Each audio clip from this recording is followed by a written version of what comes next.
Assalamualaikum warahmatullahi wabarakatuh. Innal hamdalillah nahmaduhu wa nasta'inuhu wa nastaghfiruhu wa na'udzu billahi min shururi anfusina was sayyiati a'malina man yahdihillahu fala mudilla lahu wa man yudlil fala hadiya lahu asyhadu an la ilaha illallah وحده لا شريك له وأشهد أن محمدا عبده ورسوله يا أيها الذين آمنوا اتقوا الله حق تقاته ولا تموتن إلا وأنتم مسلمون يا أيها الناس اتقوا ربكم الذي خلقكم من نفس واحدة وخلق منها زوجها وبث منهما رجالا كثيرا ونساء واتقوا الله الذي تساءلون به والأرحام إن الله كان عليكم رقيبا يا أيها الذين آمنوا اتقوا الله وقولوا قولا سديدا يصلح لكم أعمالكم ويغفر لكم ذنوبكم ومن يطع الله ورسوله فقد فاز فوزا عظيما أما بعد فإن أصدق الحديث كتاب الله وخير الهدي هدي محمد صلى الله عليه وسلم وشر الأمور محدثاتها وإن كل محدثة بدعة وكل بدعة ضلالة وكل ضلالة في النار. Masyarul muslimin, jamaah salat maghrib yang dimuliakan oleh Allah, alhamdulillah, puji serta syukur mari kita panjatkan kehadirat Allah Subhanahu wa taala yang telah melimpahkan kepada kita semua berbagai macam kenikmatan-kenikmatannya, baik itu nikmat iman, nikmat Islam, nikmat kesehatan, nikmat waktu luang, serta sejumlah kenikmatan lainnya, sehingga alhamdulillah malam hari ini kembali kita bisa hadir di tempat yang mulia ini dalam rangka menimba ilmu agama, mengkaji hadis-hadis Rasulullah SAW. Mudah-mudahan apa yang kita laksanakan di malam hari ini dicatat oleh Allah sebagai amal saleh, sebagai amal kebajikan yang mudah-mudahan dapat menjadi pemberat timbangan amal soleh kita di akhirat.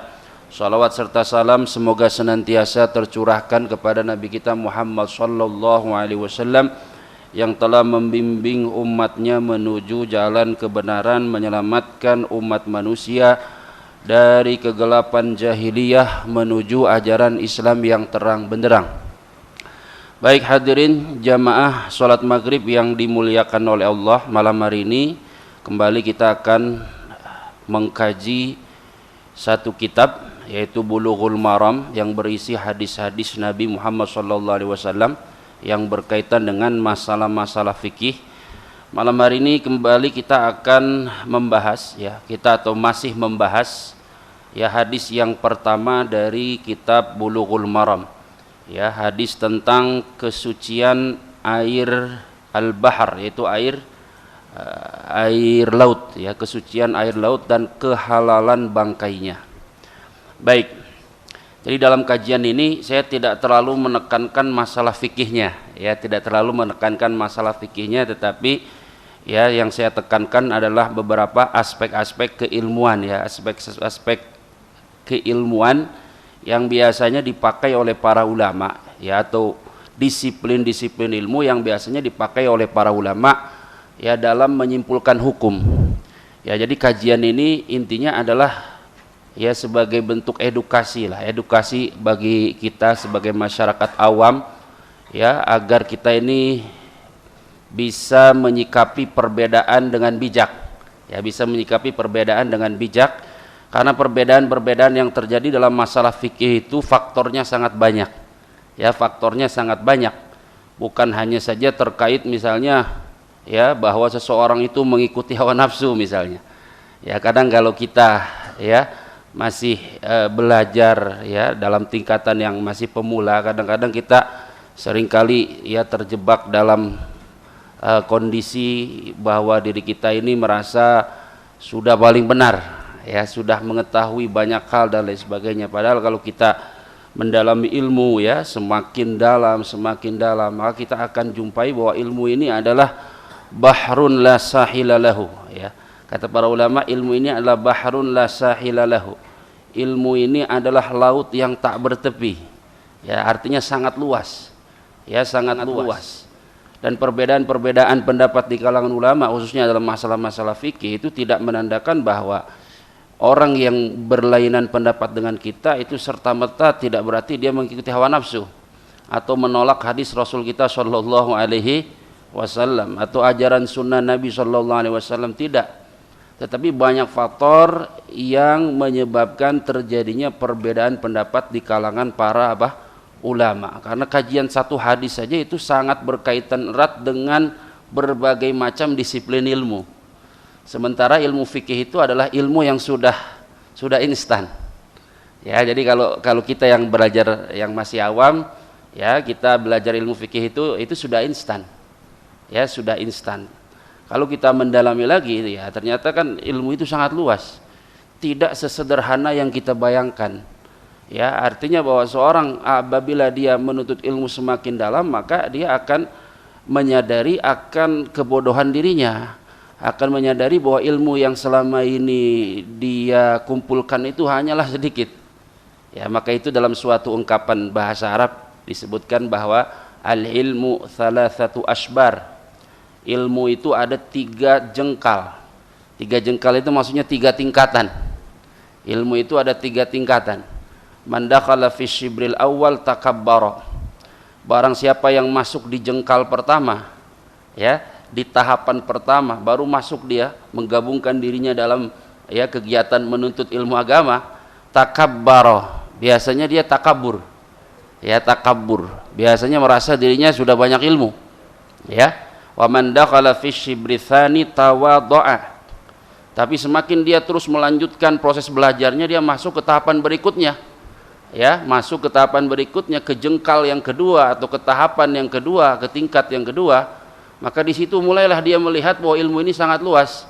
Tawadhu'a, maka dia akan semakin tawadhu. Akan mulai rendah hati. Ya, akan mulai rendah hati, akan semakin hati-hati apalagi menghukumi orang lain, apalagi memvonis orang lain. Ya. Wa man dakhala fi syibri tsalits, apabila dia masuk ke jengkal yang ketiga atau masuk ke tahapan yang ketiga, ya sudah mendalami ilmu lebih lanjut lagi, barulah di situ kata para ulama alima annahu lam ya'lam. Barulah di tahapan yang terakhir justru orang akan menyadari bahwa dirinya adalah orang yang bodoh, orang yang banyak tidak mengetahui. Ya, karena itu ya dalam kajian ini saya ingin lebih menekankan kepada masalah-masalah yang mendewasakan kita sebagai umat Islam, khususnya masyarakat awam yang kadang-kadang kita mengikuti ustadz yang kita idolakan. Ya, di mana ustadz ini kadang-kadang mengeluarkan statement-statement yang terlalu pedas atau terlalu ya menyerang pihak lain, sehingga tidak sadar kita, ya tidak sadar atau tidak sadar kita terjebak dalam permusuhan yang tidak penting, keributan yang tidak penting. Ya, keributan yang tidak penting. Karena itu ada ungkapan dari Syekhul Islam Ibnu Taimiyah rahimahullah taala. Ibnu Taimiyah punya ungkapan bagus sekali tentang masalah perkara agama, khususnya dalam masalah fikih. Ya, kata Imam Ibnu Taimiyah rahimahullah taala, dalam masalah fikih itu siapapun boleh memilih pendapat. Boleh memilih pendapat yang ada selama pendapat itu adalah pendapat mu'tabar. Pendapat mu'tabar adalah pendapat yang diakui keilmiahannya berasal dari para bahwa pendapat-pendapat tersebut adalah berasal dari para ulama-ulama yang diakui keulamaannya. Siapapun yang memilih pendapat, di mana pendapat itu bukan pendapat ganjil, tapi pendapat ulama yang mu'tabar. Baik itu pendapat Imam Ahmad, Imam Malik, Imam Syafi'i, Imam Abu Hanifah, atau imam-imam setelahnya, Imam Nawawi, Ibnu Qayyim dan lain sebagainya. Maka itu sudah cukup. Baik dia tempuh ya pendapat tersebut, baik dia tempuh dengan cara ijtihad, ya dia melakukan penelitian sendiri karena dia adalah seorang yang berilmu, yang memiliki disiplin ilmu yang membuatnya layak untuk melakukan penelitian, baik dia mencapainya dengan cara berijtihad atau dia mencapainya dengan cara taklid. Taklid dalam arti mengikuti pendapat siapa? Ulama. Selama ulamanya ulama mu'tabar, ulamanya adalah ulama yang otoritatif, yang berhak untuk diikuti, maka nggak masalah. Tidak ada dosa kata Ibnu Taimiyah rahimahullah taala. Sebab tidak semua orang bisa melakukan penelitian. Ya, apa semua orang bisa melakukan penelitian? Sekarang satu hadis saja coba diteliti, hadis itu sahih atau dhaif? Ya, ada yang bisa menelitinya. Satu hadis itu kalau kita teliti dia sahih atau dhaif, itu memakan waktu mungkin 1 pekan. Cuma satu hadis saja. Cuma apa? Satu hadis itu. Itu bagi orang yang memiliki ilmu. Bagaimana orang yang tidak memiliki ilmu? Maka kembali kepada Al-Quran dan Sunnah secara langsung itu ya layak dilakukan oleh siapa? Layak dilakukan oleh orang-orang yang mempunyai perangkat keilmuan. Orang-orang yang sudah menguasai berbagai macam disiplin ilmu yang membuatnya pantas untuk langsung membahas hukum dari Al-Quran dan apa? Sunnah. Lalu bagaimana dengan orang awam? Ya, sementara Allah mengatakan la yukallifullahu nafsan illa usaha. Allah tidak membebani seseorang kecuali sesuai dengan kemampuannya. Tidak semua masyarakat muslim ini ulama. Dan tidak diharuskan semua masyarakat muslim ini menjadi apa? Ulama. Di masyarakat Nabi ya banyak orang awam. Ya, contohnya orang-orang Arab Baduy, orang awam mereka. Datang kepada Nabi dengan pertanyaan-pertanyaan sederhana. Betul enggak? Orang-orang Arab Baduy datang kepada Nabi dengan pertanyaan-pertanyaan sederhana. Wahai Rasulullah, bagaimana pendapatmu kalau aku sholatnya cuma 5 waktu saja, puasanya cuma Ramadan aja, ya kan? Apa yang Allah halalkan aku halalkan, apa yang Allah haramkan aku haramkan. Apakah dengan itu aku masuk surga? Ya, apa kata Rasulullah? Iya, masuk surga. Bahkan kata Rasulullah bukan sekedar masuk surga, qad aflaha in shadaq. Orang ini orang beruntung kalau pertanyaan yang diajukan ini adalah terlahir dari kejujuran. Itu kata Rasulullah. Ya, ada orang awamnya, ada banyak orang awamnya. Ada ahli agamanya, ada ahli agamanya. Apa yang Nabi sampaikan, apa yang Nabi sarankan kepada ahli agama, kepada ahli ibadah berbeda dengan apa yang Nabi sampaikan kepada masyarakat awam. Ya, orang Arab Baduy tadi oleh Nabi dibiarkan sholat cuma 5 waktu saja. Tapi beda dengan sabda Nabi kepada Abdullah bin Umar. Ya, Abdullah bin Umar ya pernah disabdakan oleh Nabi, ya kata Nabi, ni'ma rajulu Abdullah law kana yusalli minal lail. Sebaik-baik laki-laki adalah Abdullah kalau dia mau sholat malam. Ya, artinya apa? Bahwa Nabi SAW ya beliau ini apa yang beliau sampaikan ini ya disesuaikan dengan kondisi anggota masyarakatnya masing-masing, dan tidak semua umat Islam harus menjadi ulama. Maka ketika seorang awam tidak bisa menyimpulkan hukum secara langsung dari Al-Quran dan Sunnah, apa yang harus dia lakukan? Ya, kata Allah Subhanahu wa taala, fas'alu ahla dzikri in kuntum la ta'lamun. Bertanyalah kepada ahlu zikir. Ahlu zikir itu siapa? Orang yang ahli di bidangnya. Ya, kalau fikih berarti orang yang ahli di bidang fikih. Ya, kalau kedokteran ya orang yang ahli di bidang kedokteran dan seterusnya. Bertanyalah kepada ahlu zikir, orang yang ahli di bidangnya, in kuntum la ta'lamun, jika kalian tidak mengetahui. Karena itu Ibnu Taimiyah menekankan bahwa siapa saja memilih satu pendapat dalam agama ini, khususnya dalam masalah fikih, ya, di mana pendapat tersebut adalah pendapat mu'tabar, pendapat yang diakui keilmiahannya karena berasal dari ulama-ulama yang otoritatif, maka tiada berdosa baik dia sampai kepada pendapat tersebut dengan penelitian, dengan ijtihad, atau dia sampai kepada pendapat tersebut dengan taklid, ya, dengan mengikuti ya seorang ulama atau lebih yang memang layak untuk diikuti. Karena itu dalam kajian ini saya ingin tidak hanya memfokuskan pada masalah fikih, karena belajar fikih yang benar itu harus dari buku fikih. Ya, belajar fikih yang benar itu harus dari buku fikih. Kenapa? Karena dalam buku fikih itu penyajiannya itu tersusun dengan sangat rapih dan sistematis. Kalau dalam Bulughul Maram ini, ya, ini hanya menyajikan hadis-hadis yang biasanya digunakan oleh ahli fikih untuk memperkuat pendapatnya. Sementara kajian fikih di sini nggak lengkap. Misalnya kita dalam buku Bulughul Maram ini nggak bakal dapat nih penjelasan tentang pembatal wudu. Ya, pembatal wudu ada berapa?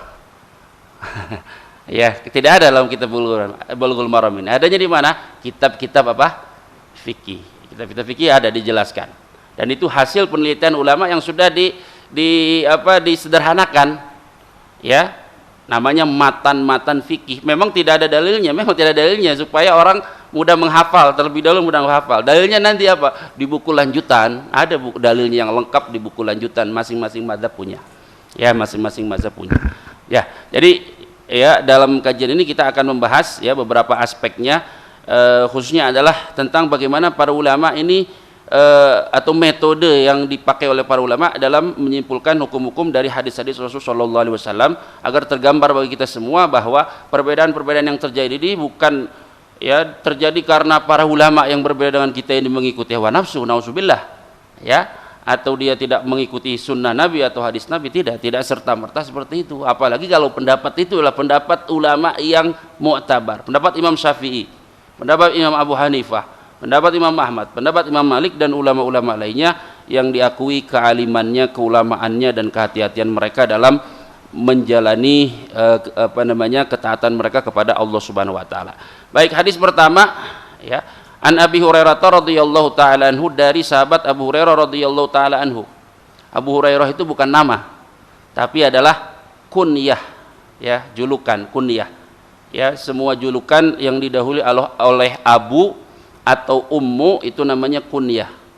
Ya, nama Abu Hurairah sendiri sebenarnya bukan Abu Hurairah, namanya adalah, siapa yang tahu? Abdurrahman. Ya, Abdurrahman bin Sakhar, Abdurrahman bin Sakhar Ad-Dausi, dari suku Daus di Yaman. Beliau masuk Islamnya itu belakangan. Beliau masuk Islam itu setelah perang Khaybar. Perang Khaybar itu di tahun 7 Hijriah. Ya. Tapi beliau itu adalah dikenal di antara para ulama, di kalangan para ulama, beliau itu adalah dikenal sebagai sahabat yang paling banyak meriwayatkan apa? Hadis. Ya, jadi bukan Abu Bakar, bukan Umar, tapi siapa? Abu Hurairah. Justru Abu Hurairah adalah sahabat yang paling banyak meriwayatkan hadis Rasulullah SAW. Karena beliau termasuk ahlus suffah. Ahlus suffah itu adalah sahabat-sahabat yang tinggal di masjid. Ya, dia dari Yaman hijrah ke Madinah. Di Madinah dia nggak punya apa? Nggak punya keluarga. Ya, kondisi ekonominya pun sangat minim. Jadi mereka tinggal di mana? Di masjid. Ya, tinggal di masjid. Ya, makanan mereka sangat sangat terbatas. Ya, Abu Hurairah itu kadang-kadang pingsan, dia lapar. Ya, Abu Hurairah kadang-kadang pingsan lapar, kadang-kadang dia sengaja ngobrol sama sahabatnya supaya diajak ke rumah makan.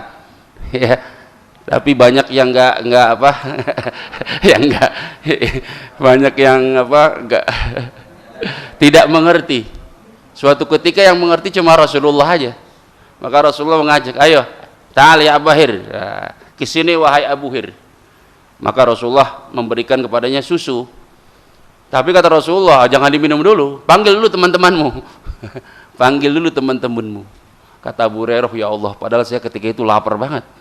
Ya, tapi kata Rasul, jangan minum dulu, panggil teman-temanmu dulu.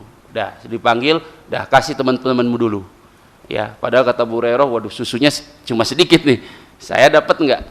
Ya, tapi beliau kemudian mentaati perintah dari siapa? Rasulullah SAW-nya, semuanya diberi dan tersisa dia minum. Kata Rasulullah, minum lagi. Ya, terus diminum sampai beliau kenyang. Ya, sampai beliau kenyang. Padahal ketika itu susunya sangat sedikit. Itu Abu Hurairah. Abu Hurairah kenapa banyak meriwayatkan hadis? Ya, karena beliau di masjid. Beliau termasuk ahlus suffah. Beliau adalah seorang sahabat yang seringkali membersamai siapa? Rasulullah. Jadi hafalannya sangat banyak. Kenapa? Ya, karena kegiatannya kebanyakan di masjid membersamai Rasulullah. Yang pertama, yang kedua, beliau itu pernah didoakan oleh Rasul kita Shallallahu Alaihi Wasallam, ya, agar beliau tidak lupa apa yang beliau dengar langsung dari siapa? Rasulullah. Jadi beliau pernah didoakan Rasulullah agar dia tidak lupa atas apa yang beliau dengar langsung dari Rasul kita Shallallahu Alaihi Wasallam.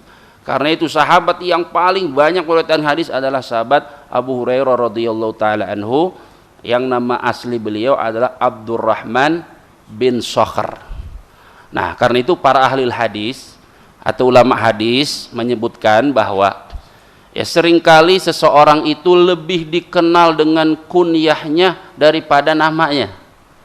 Itu berlaku bukan hanya saja di kalangan sahabat, tetapi juga berlaku di kalangan ulama-ulama setelahnya, baik tabi'in ataupun tabi'in dan ulama-ulama setelahnya. Banyak orang-orang itu yang punya nama tapi namanya tidak terlalu dikenal, lebih dikenal dengan apa? Kunyahnya, ya, seperti Abu Bakar, ya, Abu Bakar namanya siapa? Siapa Abu Bakar? Seperti Abu Sa'id Al-Khudri, ya, seperti banyak, ya, sebagian ustadz-ustadz zaman sekarang juga panggilannya Abu, betul nggak? Coba lihat KTP-nya bukan Abu. Nah, kalau zaman dahulu, ya, ulama-ulama yang namanya dikenal dengan Abu dan lain sebagainya, nah itu, ya, fenomena seperti itu menjadi sebuah disiplin ilmu tertentu, disiplin ilmu tertentu, yaitu ilmu tentang pencatatan biografi para perawi. Ada perawi-perawi itu yang lebih dikenal dengan kunyahnya daripada siapa? Namanya, ya. Siapa misalnya? Abu Fulan ini namanya siapa sih sebenarnya? Ya, lahirnya tanggal berapa, lahirnya tahun berapa, namanya wafatnya di tahun apa? Berapa? Ya, itu dikumpulkan nama-nama para perawi-perawi yang lebih dikenal dengan kunyahnya daripada dengan namanya. Ya, An Abu Hurairah radhiyallahu taala anhu qala, ya, Abu Hurairah berkata, qala Rasulullah sallallahu alaihi wasallam fil bahri. Rasulullah sallallahu alaihi wasallam berkata fil bahri, tentang air laut. Ya, Rasulullah berkata tentang air laut. Hadis ini sebenarnya agak panjang, cuma diringkas oleh siapa? Ibnu Hajar. Ya, dalam Bulughul Maram beliau ringkas. Hadis itu kan harusnya ada sanadnya. Hadis itu harusnya ada apa? Sanadnya. Sanadnya itu apa? Perawi-perawinya. Tapi di sini diringkas langsung, disebutkan sahabatnya saja, dari Abu Hurairah, kan seperti itu. Padahal Ibnu Hajar itu bertemu nggak dengan Abu Hurairah? Tidak bertemu dengan Abu Hurairah, ya, tidak bertemu. Jadi diringkas, hadis ini dari Abu Hurairah bahwa Rasulullah bersabda tentang laut. Ya, diringkas. Hadisnya sebenarnya panjang, yaitu sebagian sahabat ada yang bertanya kepada Rasul sallallahu alaihi wasallam bahwa, ya, sejumlah sahabat itu biasa melakukan perjalanan menggunakan, ya, kendaraan laut. Lalu ketika mereka ada di tengah-tengah laut, mereka bingung tentang bagaimana cara melakukan apa? Wudu. Sebab air yang mereka bawa itu jumlahnya hanya apa? Sedikit. Kalau digunakan untuk berwudu nantinya habis, mereka akan apa? Haus. Tapi kalau mereka harus berwudu dengan air laut, mereka ragu karena air laut itu rasanya apa? Asin. Maka atas dasar itu mereka bertanya kepada Rasul sallallahu alaihi wasallam. Nah, hadis lengkapnya seperti itu, tapi di sini diringkas oleh, ya, penyusun kitab ini yaitu Ibnu Hajar. Ya, beliau hanya mengutip bagian yang merupakan jawaban Rasul sallallahu alaihi wasallam. Kata Rasul sallallahu alaihi wasallam, huwa tahuru ma'uhu al-hillu maitatuhu. Air laut itu tahur. Tahur itu artinya adalah suci dan apa? Mensucikan. Laut itu tahuru ma'uhu. Ya, bahwa air laut itu suci dan mensucikan, ma'uhu, airnya. Ya, yang ditanya cuma air, tapi Rasulullah menambahkan keterangan selain air, yaitu apa? Tentang bangkainya. Ya, kata Rasulullah, al-hillu maitatuhu, dan halal apa? Bangkainya. Halal bangkainya. Bangkai itu apa? Segala hewan yang mati bukan karena disembelih dengan penyembelihan yang syar'i. Ya, hewan laut itu bangkainya halal, yaitu nggak perlu disembelih. Ya, misalnya ada ikan mati tanpa disembelih, ya, boleh atau tidak dimakan? Boleh. Tapi nanti para ulama beda pendapat nanti. Hewan apa saja atau bangkai hewan laut apa saja yang boleh kita makan tanpa harus kita apa? Sembelih, karena hewan laut itu bermacam-macam. Hewan laut macam-macam, betul nggak? Apakah hewan laut itu ikan saja? Tidak. Hewan laut itu maksudnya hewan air. Hewan laut itu maksudnya adalah hewan apa? Air. Nah, hewan air itu apakah ikan saja? Enggak, ada macam-macam. Ada kura-kura. Betul nggak? Bangkai kura-kura gimana? Ya, yang hidup di air juga ada krokodil. Apa krokodil? Buaya. Bukan buaya, ada yang enggak di air ada. Buaya darat namanya. Baik. Ada buaya itu di air. Ya, tapi ada yang binatang itu di air bisa, di darat bisa. Namanya barmai. Ya, itu gimana itu? Ada binatang laut itu yang punya kemiripan dengan binatang darat. Ya. Misalnya dari sisi namanya. Ada namanya kalbul bahri. Ada namanya anjing laut. Apakah anjing laut itu sama dengan anjing darat? Bahkan dalam bahasa Arab ada khinzirul bahar. Ya, khinzir artinya apa? Babi laut. Walau alam bentuknya seperti apa? Apakah disamakan dengan darat atau bagaimana? Ya, wallah alam, itu ada pembahasannya tersendiri. Nah, kita selesaikan dulu ya pembacaan hadisnya. Jadi kata Rasulullah, huwa tahuru ma'uhu al-hillu maitatuhu. Jadi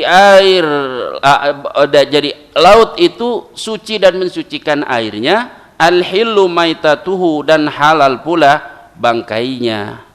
Nah, di sini setelah itu ya Al-Imam Ibnu Hajar menyebutkan akhrajahul arba'ah. Hadis ini dikeluarkan oleh 4 orang. 4 orang maksud sini adalah Abu Dawud, Imam Tirmidzi, Imam Nasai, dan Ibnu Majah. Dikeluarkan itu maksudnya dicantumkan dalam bukunya. Ya. Misalnya Imam Abu Dawud punya buku judulnya Sunan Abi Daud. Dikeluarkan oleh Abi Daud maksudnya disebutkan oleh Abi Daud dalam bukunya Sunan Abi Daud. Demikian pula Imam Tirmidzi, demikian pula Imam Nasai, demikian pula Imam Ibnu Majah. Karena itu kalau ingin seseorang ingin ya melakukan penelitian terhadap perawi-perawinya, ya kembali aja kepada referensi primernya, yaitu yang ada di kitabnya Imam Abu Dawud, yang ada di kitabnya Imam Tirmidzi, Imam Nasai, Ibnu Majah, dan yang lainnya. Ya, Ibnu Abi Syaibah, dan hadis ini juga diriwayatkan oleh Ibnu Abi Syaibah.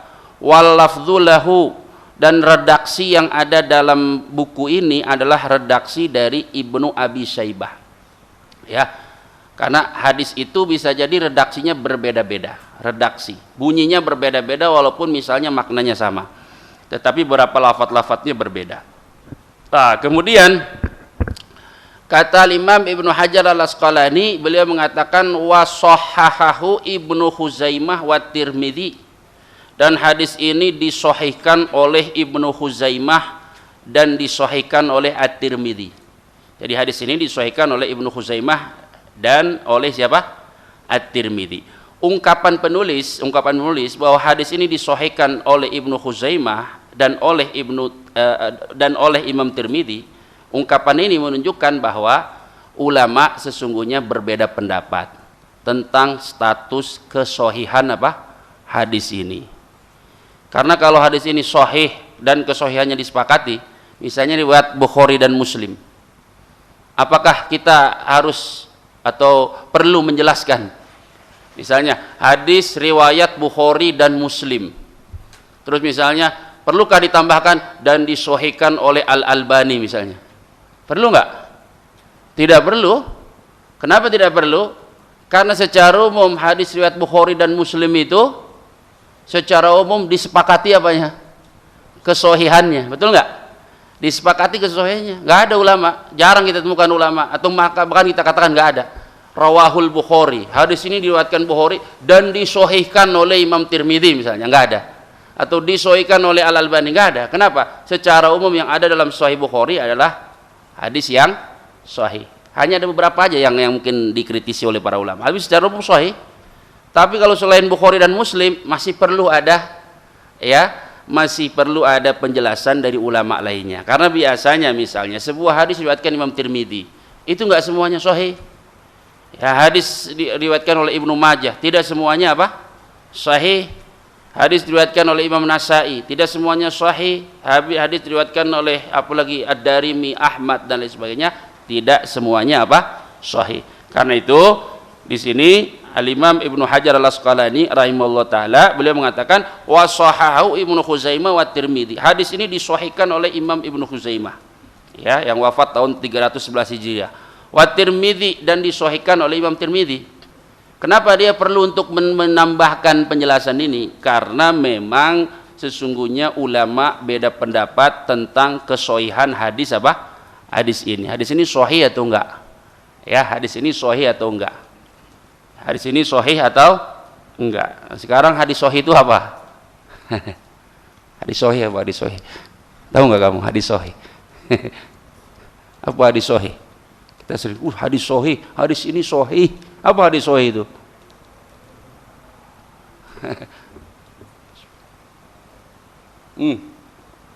Oke, tulis. Hadis sahih itu adalah hadis yang memenuhi 6 kriteria. Hadis sahih itu adalah hadis yang memenuhi berapa? 6 kriteria. Ya, 6 kriteria. Apa saja? Yang pertama, ya, bahwa hadis tersebut bersanad. Hadis tersebut apa? Bersanad. An yakuna musnadan. Ya, saya sengaja ini semuanya saya bahas. Kenapa? Supaya kita ini umat Islam ini tahu nih, agama kita ini agama yang ilmiah. Kadang-kadang sekarang ini ditampilkan agama ini nggak ilmiah. Masalah hukum ditentukan dengan mimpi misalnya. Zaman sekarang, betul nggak? Loh, ulama susah-susah ngumpulin hadis. Susah-susah ini kalau kita mau menyimpulkan ini satu hadis ini, itu bidang ilmunya itu sangat banyak sekali yang harus kita kuasai. Sekarang tiba-tiba orang, saya bertemu dengan Rasulullah tadi malam. Loh, bertemu dengan Rasulullah tadi malam, ya udah kita belajar ilmu mimpi aja daripada belajar ilmu agama panjang-panjang. Betul nggak? Saya kemarin nelpon Allah bahwa besok adalah 1 Ramadan. Hah? Nelpon Allah besok 1 Ramadan. Ya udah kita belajar ilmu nelpon Allah aja kalau gitu. Nggak usah capek-capek kita ini belajar ilmu agama, betul nggak? Loh, orang ngumpulin hadis ini sampai jual rumah. Sampai 40 tahun dia berjalan ke Irak, dari Irak ke Syam, ngumpulin hadis, ngumpulin hadis. Bukhari itu, masya Allah, luar biasa. Nah, orang sekarang menampilkan agama dengan sangat buruk. Ya, agama ditentukan dengan mimpi. Ya, sekarang itu kan ya lembaga pendidikan itu lagi disorot, betul nggak? Tapi memang ya kita juga harus introspeksi. Hal-hal yang tidak bukan dari Islam ya harusnya jangan kita lestarikan. Ya, jangan kita lestarikan. Yang bukan dari Islam jangan kita lestarikan. Bukan berarti yang di luar Islam tidak kita terima. Dari luar Islam yang bermanfaat kita terima. Yang di luar Islam tidak bermanfaat bagi kita, itu jangan kita terima. Rasulullah ada yang diterima dari Persia, ada yang tidak diterima dari Persia. Ya, budaya feodal misalnya dari Persia tidak diterima oleh Rasulullah. Strategi perang dari Persia diterima oleh Rasulullah. Ya, Rasulullah sering pernah, mungkin saya pernah sampaikan di sini. Rasulullah pernah, ya, beliau itu sakit, ketika sakit beliau itu sholatnya duduk. Tapi di sahabatnya di belakang sholatnya apa? Berdiri. Habis sholat Rasulullah langsung ngasih nasihat. Besok-besok kalian jangan melakukan ini. Kalau imamnya duduk, kalian sholat harus apa? Duduk. Ya, nanti itu jadi pembahasan ulama ya. Ya, kalau imam duduk, kita sholatnya duduk atau kita berdiri terus duduk atau gimana? Tapi saya ingin bahas nih bagaimana Rasulullah SAW ya sangat menolak tradisi-tradisi dari luar yang bertentangan dengan Islam. Kata Rasulullah SAW, besok-besok kalau aku duduk, kalian sholatnya duduk, jangan berdiri. Kenapa? Karena sungguh yang kalian lakukan ini adalah seperti tradisinya orang Persia. Mereka menghormati berlebihan pembesar-pembesar mereka. Ya, jadi pembesarnya duduk, yang lain suruh apa? Berdiri. Itu saking antinya Rasulullah, ya, dengan tradisi-tradisi yang mengarah kepada pengkultusan, ya. Yang mengarah kepada pengkultusan. Dan dalam Al-Quran kan ditegaskan Allah memerintahkan nabinya untuk menyampaikan kepada kaumnya bahwa dirinya adalah manusia biasa, betul nggak? Qul innama ana basyarum mithlukum yuha ilayya. Katakanlah aku inilah manusia biasa, yang membedakan antara diriku dengan kalian adalah aku dapat wahyu, udah gitu aja. Yuha ilayya, itu nabi diperintahkan oleh Allah untuk memerintahkan itu, ya. Kalau sekarang kalau ustadz wah pasti kalau udah ustadz bener terus. Ya apalagi udah kiai udah. Apalagi udah bentuknya dinasti. Ya dinasti, udah mbahnya kiai, anaknya kiai, cucunya kiai, cicit-cicitnya kiai semua udah. Ya, dalam Islam kan nggak ada kayak gitu. Ada dalam Islam seperti itu. Nabi Ibrahim bapaknya produsen berhala. Tuh, Nabi Nuh anaknya jadi musuhnya dia sendiri.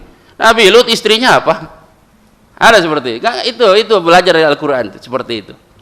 Ya, tapi bukan berarti yang dari luar tidak diterima. Ada yang diterima strategi perang yang diajarkan oleh Salman Al-Farisi, betul nggak? Yaitu dalam perang Khandaq. Ya, perang apa? Khandaq itu strategi perang berupa apa? Membuat parit supaya buat pertahanan dari serangan musuh gimana? Salman Al-Farisi yang baru masuk Islam jauh-jauh dari Persia. Ya, dia bilang, kalau di kampung saya dulu ya kalau supaya nggak diserang musuh itu bikin parit. Diterima itu usulan itu oleh siapa? Rasulullah Shallallahu Alaihi Wasallam. Ya baik, kita lanjutkan ya, kita kembali kepada kriteria hadis sahih. Apa itu hadis sahih? Hadis sahih itu adalah hadis yang memenuhi 6 kriteria. Yang pertama adalah bahwa hadis tersebut bersanad, ya, yaitu an yakuna musnadan. Hadis tersebut bersanad. Ya, nanti kita jelaskan apa itu sanad. Yang kedua adalah hadis tersebut adalah ya sanadnya menyambung. Ya, satu dia bersanad. Yang kedua sanadnya apa? Menyambung. Ketiga perawinya adalah orang yang adil. Arti adil di sini bukan lawan kata dari zalim, enggak. Adil di sini pengertian khusus nanti kita jelaskan. Ya. Itu yang ketiga. Yang keempat bahwa hadis tersebut diriwayatkan oleh perawi yang dobit. Apa arti dobit? Dobit itu artinya memiliki ketelitian atau keakuratan. Dia harus dobit, baik itu hafalan atau catatannya. Yang kelima bahwa hadis tersebut tidak mengandung syudzuz. Syudzuz artinya keganjilan atau keanehan. Ya, itu yang kelima. Yang keenam bahwa hadis tersebut tidak mengandung illah. Illah itu artinya adalah cacat yang tersembunyi. Kalau hadis memenuhi 6 kriteria itu maka disebut hadis apa? Sahih. Yang paling dasar dulu, hadis itu bersanad. Bersanad itu artinya ada asal usulnya, ada perawi-perawinya. Ya, ada perawi-perawinya. Jadi setiap hadis itu kan tersimpan. Zaman sekarang ini kan sudah hadis itu sudah dibukukan, betul nggak? Sekarang kalau kita cari hadis di mana? Sudah dibukukan sekarang. Ada Sahih Bukhari, Sahih Muslim, Sunan Abi Daud, Sunan Ibnu Majah dan yang sebagainya. Bayangkan zaman dulu belum ada buku, gimana cara orang dapat hadis? Dia harus mencarinya dari orang lain. Di mana orang tersebut pernah mendengar hadis tersebut dari orang lain, dari gurunya. Generasi yang sebelumnya, ya, dan gurunya pun pernah mendengar hadis tersebut dari gurunya, orang sebelumnya, generasi sebelumnya, dan seterusnya sampai generasi tabi'in, sampai generasi sahabat, dan sahabat mendengar langsung dari siapa? Rasulullah Shallallahu Alaihi Wasallam. Bersanad dalam arti bahwa hadis tersebut ada mata rantai perawinya. Jadi hadis zaman dulu itu didapatkan dengan cara dikumpulkan dengan pendengaran. Orang mendengarkan satu hadis dicatat. Ya, tapi dicatat bukan hadisnya saja, tetapi dicatat, kamu dapat hadis ini dari siapa? Dari guru saya. Namanya siapa? Humaidi misalnya. Saya Imam Bukhari nih. Imam Bukhari mau catat satu hadis ya yang sangat populer berbunyi innamal a'malu binniyat wa innamal likulli imri'in manawa misalnya. Kalau kita kan udah gampang sekarang. Kalau kita ingin cari itu di mana? Ya di buku hadis sudah ada. Karena sekarang sudah disusun dalam bentuk apa? Buku. Kalau zaman dulu tidak ada buku. Bagaimana? Dia harus dengar dari orang yang pernah mendengar itu dari gurunya, dari gurunya, dan seterusnya sampai generasi sahabat, dan sahabat itu mendengar hadis langsung dari siapa? Rasulullah. Jadi dari mulut ke mulut. Ya. Atau melalui buku catatannya dan lain sebagainya. Intinya ada mata rantai periwayatannya. Memang ada hadis yang tidak ada mata rantai periwayatannya. Ada ya hadis palsu. Hadis-hadis palsu. Misalnya utlubul ilma walau bisin, tuntutlah ilmu walau ke negeri Cina. Itu nggak ada solusinya. Coba cari di Sahih Bukhari, di mana nggak ada itu. Ya, disampaikan boleh disampaikan, tapi tidak boleh dinisbatkan kepada Rasulullah. Boleh disampaikan dalam sebuah hikmah dikatakan, nggak masalah. Tapi qala Rasulullah, telah bersabda Rasulullah. Ya, tuntutlah ilmu walau sampai ke negeri Cina. Ya, riwayat siapa itu? Diriwayatkan oleh Muslim. Muslim maksudnya orang Muslim, bukan imam Muslim. Ya, nah, itu nggak ada sanadnya. Jadi syarat pertama harus ada sanadnya. Ada orang-orang yang meriwayatkannya sampai generasi sahabat mendengar hadis itu langsung dari siapa? Rasulullah. Itu yang pertama. Yang kedua, sanadnya harus menyambung. Sanadnya harus menyambung itu bagaimana? Antara perawinya itu harus saling bertemu. Misalnya Imam Bukhari mendengarkan hadis innamal a'malu binniyat itu dari gurunya, misalnya kan gitu kan. Gurunya namanya siapa? Humaidi. Itu harus diteliti misalnya. Antara Imam Bukhari dan Humaidi itu pernah bertemu atau tidak? Cara untuk mengecek dia mungkin bertemu atau tidak, caranya gimana?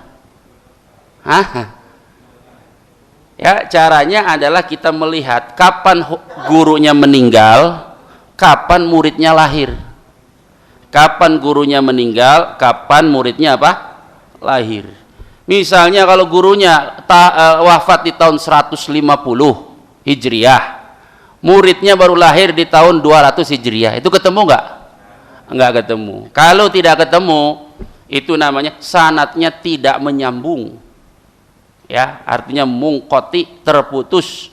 Nanti bentuk keterputusan itu macam-macam. Ada yang putusnya di tengah, putusnya di depan, putusnya di akhir, putusnya berurutan. Nah, itu punya istilah masing-masing. Tapi intinya adalah sanadnya harus menyambung. Gimana cara untuk mengetahui itu? Ya ada bukunya, ada disiplin ilmu tertentu. Makanya untuk menentukan hadis ini sahih atau tidak sahih, itu perlu banyak disiplin ilmu. Ini ketemu atau tidak ketemu, itu ada bukunya banyak.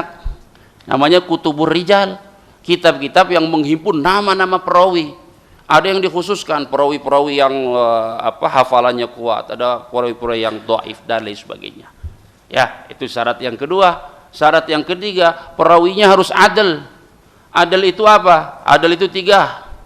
1, dia tidak pernah melakukan dosa besar. 1. Yang kedua, tidak terus-menerus melakukan dosa kecil. Ya, yang ketiga, dia adalah seorang yang menjaga kehormatannya. Seorang yang menjaga apa? Kehormatannya. Itu dia perawi adil. Bukan pelaku dosa besar, tidak terus-menerus melakukan dosa apa? Kecil. Yang ketiga adalah dia adalah seseorang yang menjaga kehormatannya, harga dirinya. Misalnya zaman dulu bukan zaman sekarang. Zaman dulu itu makan di pinggir jalan termasuk sesuatu yang ya menjatuhkan harga diri seseorang. Makan di pinggir jalan. Jadi kalau ada seorang ulama kelihatan makan di pinggir jalan, wah ini hadisnya tidak boleh diambil ini. Kenapa? Tidak menjaga kehormatan. Ya. Tapi itu zaman dulu, zaman sekarang beda. Ya. Kemudian apa? Dia itu harus dobit. Dobit itu apa? Punya ketelitian yang tinggi. Ketelitian itu 2, ketelitian dari hafalan atau ketelitian dalam apa? Catatan. Ketelitian dari hafalan atau ketelitian dari apa? Catatan. Karena sebagian ulama mengumpulkan hadis lewat hafalannya saja. Ada sebagian ulama mengumpulkan hadis dengan apa? Catatannya saja. Ya. Oh, kalau zaman sekarang itu diterapkan, mungkin kita ini termasuk orang-orang yang tidak teliti. Ya, hafalannya nggak teliti, catatan kita nggak teliti. Ya, makanya zaman dulu misalnya orang menuntut ilmu hadis misalnya, ya, dia ngantuk sedikit aja udah kelewat. Ya. Karena gurunya menyampaikan hadis misalnya haddatsana fulan, dia kelewat sedikit aja udah kelewat udah. Atau dia izin ke belakang udah kelewat. Ya. Jadi dia harus punya ketelitian yang tinggi, keakuratan yang tinggi. Bagaimana bisa diketahui fulan ini hafalannya kuat dan teliti? Gimana? Dibandingkan dengan perawi-perawi lainnya. Dikomparasikan dengan perawi-perawi apa? Lainnya. Kemudian ya hadis sahih juga ya yang harus diteliti adalah bahwa hadis tersebut tidak mengandung keganjilan, keanehan. Keanehan itu misalnya tambahan redaksi. Adanya tambahan redaksi yang tidak ada dalam riwayat lain. Ya, itu contohnya banyak. Ya, walaupun diperselisihkan, misalnya dalam tahiyat, ya, ada yang menambahkan misalnya Nabi SAW mengangkat telunjuknya dan apa? Menggerak-gerakannya. Ada yang menganggap ini tambahan yang ganjil, yang aneh. Kenapa? Karena penambahan redaksi ini hanya berasal dari satu perawi saja. Sementara 14 perawi tidak menambahkan redaksi ini. Tuh, di antaranya. Contohnya juga apa? Meletakkan tangan di atas dada. Ya, meletakkan tangan di atas apa? Dada dalam sholat. Dalam sholat tangan diletakkan di mana? Ya, ulama beda pendapat. Tapi kebanyakan ulama di bawah dada. Di bawah dada itu bisa antara dada dan pusar atau bahkan di bawah pusar. Di bawah pusar Imam Ahmad, Imam Abu Hanifah. Di atas pusar Imam Syafi'i. Nempel di dada ulama-ulama belakangan. Imam Syaukani, Imam Son'ani, termasuk Syekh Al-Albani rahimahullah ta'ala. Kenapa? Karena ada hadis dari Wa'il bin Juhar bahwa Rasulullah itu meletakkan tangan kanan di atas tangan kirinya di dalam sholat. Sampai batas itu redaksinya disepakati sahih, bahwa Rasulullah meletakkan tangan kanan di atas tangan kirinya di dalam apa? Sholat. Terus ada tambahan di atas dada. Nah, di atas dada itu tambahan yang diperselisihkan oleh para ulama. Ketika tambahan itu hanya berasal dari satu perawi, sementara perawi lain yang jumlahnya sangat banyak itu tidak ada tambahan itu, maka tambahan itu dianggap ganjil atau apa? Aneh. Ya, dan yang terakhir adalah hadis sahih itu adalah hadis yang tidak mengandung illah. Illah itu apa? Cacat yang tersembunyi. Ya, cacat yang tersembunyi. Kadang-kadang hadis itu terlihat sahih, tetapi setelah diteliti ternyata hadis tersebut memiliki kecacatan yang tersembunyi. Siapa yang bisa meneliti itu? Ya, ada ulama-ulama tertentu. Ada bidang ilmu, ya, namanya ilmu ilal. Ilmu ilal. Nanti ada ulama-ulama hadis yang mendalami ilmu tersebut yang bisa meneliti hadis ini sebenarnya ada cacatnya atau tidak. Ya, sampai disitulah nanti baru bisa disimpulkan bahwa suatu hadis itu hadis yang apa? Sahih. Kira-kira kita bisa melakukan itu enggak? Hehehe, enggak bisa, susah. Terus apa yang kita lakukan? Ya udah, ikuti aja ulama yang ada. Betul enggak? Akui aja kelemahan kita, jangan sok-sokan. Wah, hadis sahih. Menurut siapa sahih? Kalau Bukhari Muslim, iya sahih. Tirmidzi, siapa yang mensahihkan? Ya. Disahihkan oleh Al-Albani, ya berarti ikut Al-Albani. Tapi ada ulama lain yang mendhaifkan, yang enggak masalah juga, sama-sama ikut ulama, betul enggak? Sama-sama mengikuti ulama. Ya, karena itu apa yang ada dalam Sahih Bukhari dan Muslim itu secara umum disepakati kesahihannya. Tapi kalau sudah pindah ke Tirmidzi, Abu Dawud dan lain sebagainya, maka para ulama ya biasanya berbeda pendapat tentang kesahihannya. Sebagaimana dalam hadis ini ulama berbeda pendapat, tetapi mayoritas ulama mensahihkan hadis ini. Hadis yaitu tentang kesucian air laut, ya, dan kemudian kehalalan bangkainya. Baik, ya barangkali kita cukupkan sampai di sini. Mudah-mudahan apa yang disampaikan ini bermanfaat, yang benar dari Allah, yang salah dari diri saya pribadi. Akhir dawan alhamdulillah rabbil alamin.